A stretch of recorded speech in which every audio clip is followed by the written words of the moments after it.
ꯀꯔꯝꯕ ꯃꯐꯝꯗꯅꯣ ꯍꯥꯏꯁꯤꯕꯣ ꯑꯩꯗꯤ ꯀꯅꯥꯝ ꯊꯤꯡꯕꯤꯗꯦ ꯑꯩꯈꯣꯏꯁꯤ ꯑꯝ ꯆꯥꯔꯣ ꯗꯤ ꯕꯥꯝꯕꯨ ꯕꯥꯕꯥꯗꯤ ꯐꯣꯟꯍꯜꯂꯨꯗꯤꯅꯦ Hi mayam, welcome back to my channel. Mayam ngasigi video sidi chakaubagi video ne. Koi ninega, koi chichega chakauriye adudugi video hoidone ngasidi mathang namjarage. Am sije koi gi chakaubagi ningol mayam gine.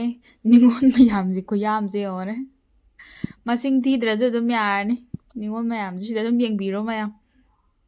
Kayam yam ge do.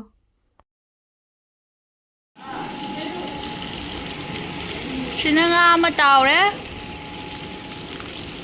tauraga ma thongani amana atauba khara am zarni sina cham kamani chak sida ma kam khre sina atoiba kai thongna ba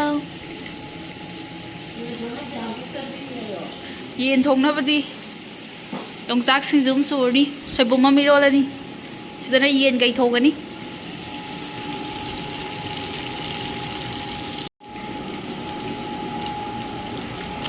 em muzing nga che makok khutang ai sel e mahi ta doine nga sina asin baga thong doine siga asin ba siga daga nga amuk thong darage mathang em muzing nga mahi thong ba loi sel e nga sidana nga thong ani nga mahi sina inaw nupi na thong bane nga mayam thong ma jinga sina ham boi dine bugo haibudi normal oina kitang yum gi ta na thong boi thong edu dar su sumaina yam thong mo jai puchi ga ham boi doine hawa tabra yeng ase ngasi gi oina koi ni su lakpa hore ko mana injang gi thong gadabne du makhut ya da bi leigre adu de gi aino thong ani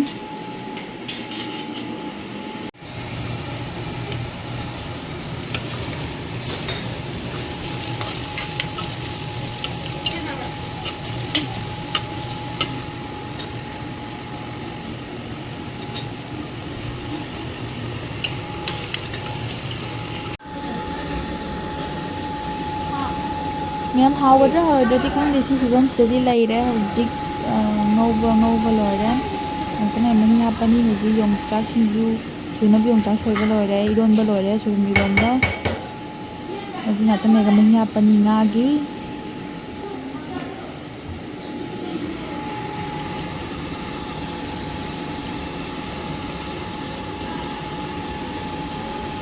Mayam yen se mapan da sing doin thong ani sing da thong len hawaina sidai banga saba japu sida baba in thong bhaure Mayam ri jakau bagi cake macam ta ka kena cake abuk lau bachat li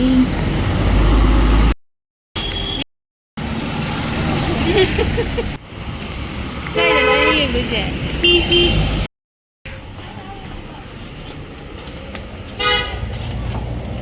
Silai re Mapum ta lemdre ke ji gi lemdre tan makha gi soin tawrani bai letre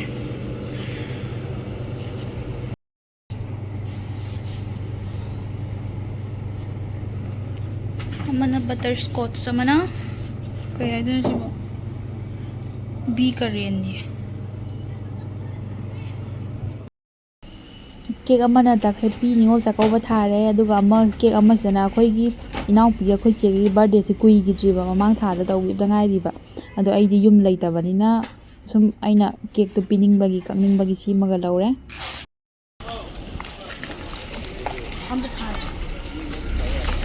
mi jom da thara de ba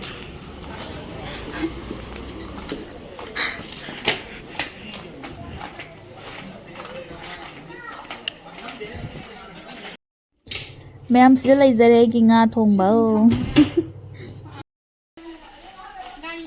Kayo puyau thoi lai je ma je la ma ngau ka o yo ji kakta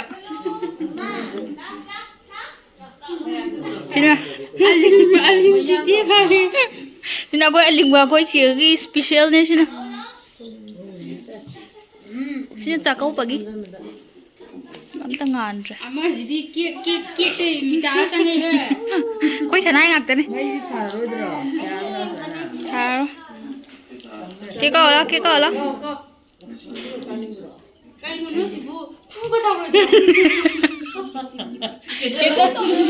Kendon Mayam Kendon je mombati na tawre wara ubiya de. Oo.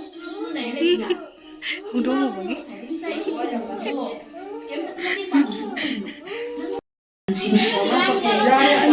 Kau kau.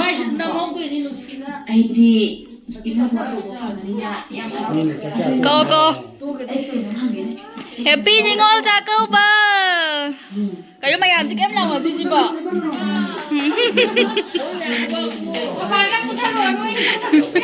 Mutalom ta.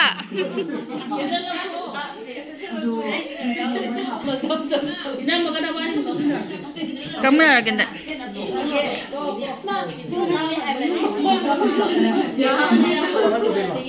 Nini tayo biro.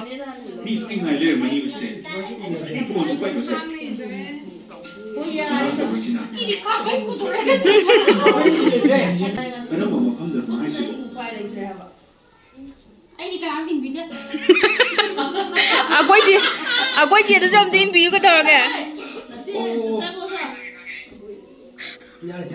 Aku padang min biu kata noise di. Cuma tengah tu cuma. Siapa senang lagi. Nama kasi sa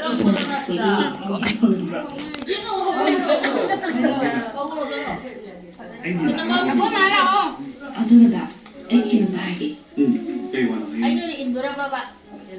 Enggak sih saya nggak tahu. Ya kan. Lagi aku kayak gini. Lagi baru kali itu.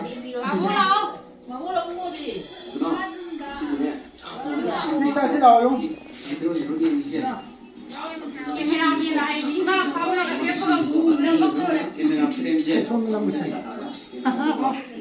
Bukan weh.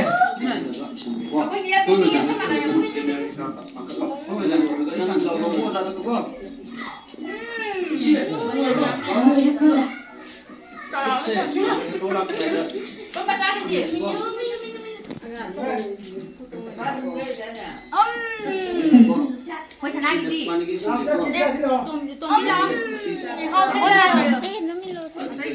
Abu mau gitu. Malam. Ôi, tôi nào. Aku edit đi. Nói ibu mau đi, ibu mau toko bilang nè. Caro, nanti caro. Tôi nào.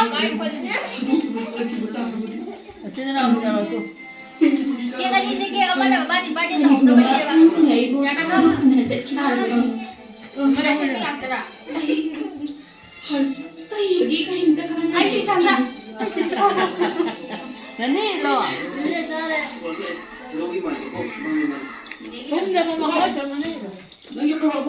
Aku mau ikan dia. Atai lagi ya. Kameramen lagi. Sare. Kameramen ingin. Kameramen matiin dale gini kau yang tahu.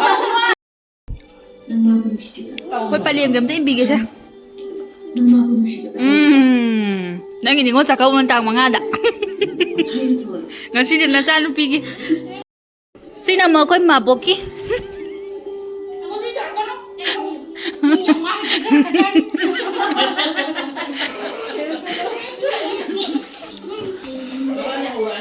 Nanti bapak jaga lagi. Kita saya tak berapa. Kelana. Bukan anak. Ini yang lain kau dia tentang ni tarik je. Cina after. Kita nggak tahu nama uri je.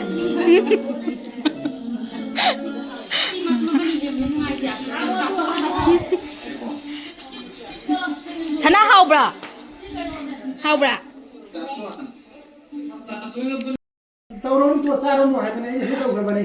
Mati ni mati tapi kena tahu ya dia. Kalau tu.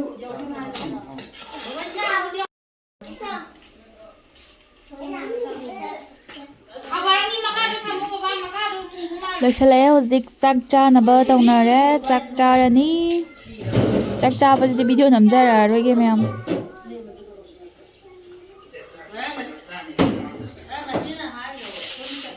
마 그거 자가 어디 그거 또 자가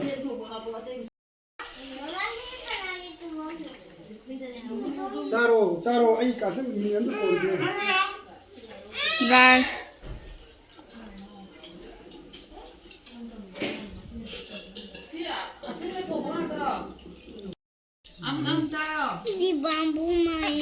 Ngasi dia ko bano ina service tau dare uzik mayam khanda chanari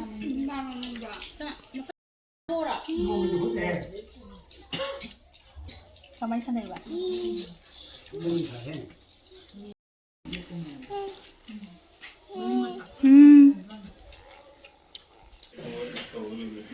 Làm sao cha ba to ban ni dak na tau na ba hong na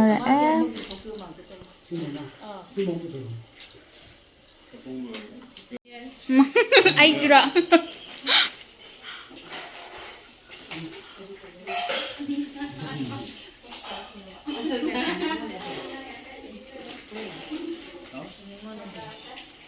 꼼데 거긴 손대라 손대기 Baba. Baba đi. Không ăn gì nè.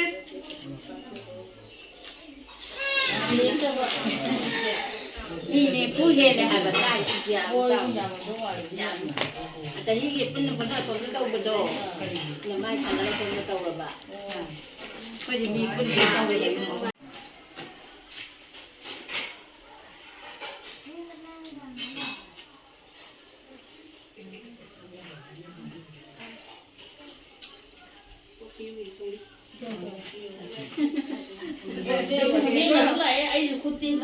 Cái đâu bây giờ? 아 봐. 나나기 좀. 너 이거 나기 한번 말이라. 와간 그게 아니 그거 이거 토로 봐. 나서 나서 nhắm tụng đấy cũng ra được dạ Khoi chia mu thin ba chatli numi ta dore Mayam ngasi gi di video se matang asha loishin jarage mathang video dom thengnarase bye bye